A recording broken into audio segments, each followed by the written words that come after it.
انسان کا جب علم بگڑتا ہے تو وہ اندھا ہو جاتا ہے.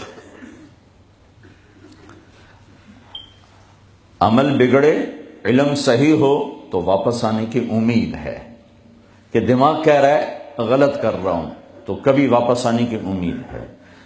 دماغ اور عمل ایک ہو جائیں، علم بھی غلط ہو جائے، عمل بھی غلط ہو جائے، واپسی کی امید ناممکن کی حد تک چلی جاتی ہے.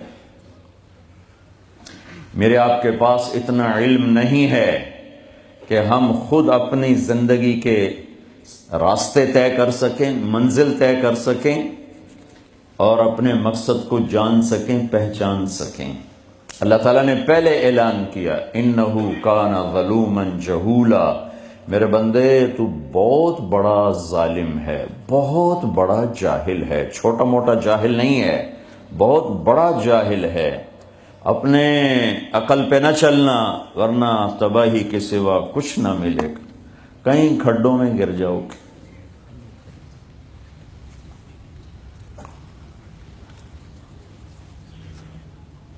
کان الانسان عجولا، میرے بندے تو بڑا جلد باز ہے، تیرے اندر صبر نہیں ہے. دیکھنا کہیں غلط فیصلہ، اپنی عقل پہ چلو گے تو غلط فیصلے کرو گے. وکان الانسان اکثر شیء جدلا، تمہارے اندر غصہ ہے، جلدی غصے میں آتے ہو، لڑتے ہو، لوگوں کے حق مارتے ہو.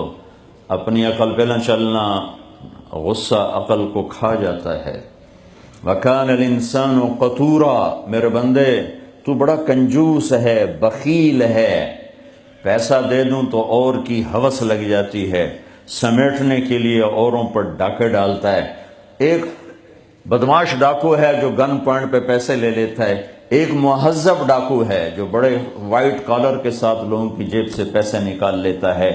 جتنے انفیئر مینز ہیں مال کمانے کے، یہ سب وائٹ کالر ڈاکو ہے.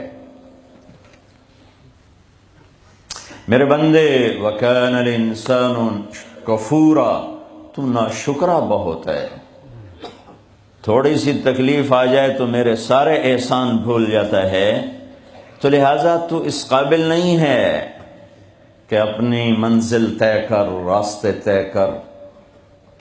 کسی اور سے پوچھ جو جاننے والا ہو، اس سے پوچھ جس کا علم کامل ہو. جب زمین آسمان میں نظر دوڑائی تو اللہ کے سوا کوئی ہے نہیں جس کا علم کامل ہو. چونکہ علم کامل کے لیے ضروری ہے کہ ہر شے اس کی آنکھوں کے سامنے ہو. جو گزر گیا وہ، جو موجود وہ، جو آنے والا وہ. اس کے لیے ضروری ہے کہ وہ ہر زمانے میں موجود ہو. اس کے لیے ضروری ہے کہ وہ ابتدا انتہا سے پاک ہو.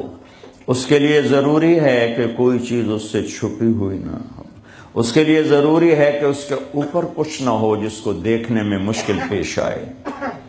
تو جب یہ صفات میں ڈھونڈتا ہوں تو صرف اللہ بچتا ہے جس میں یہ سب کچھ ہے، باقی سب کہیں نہ کہیں آ کے رک رہے ہیں.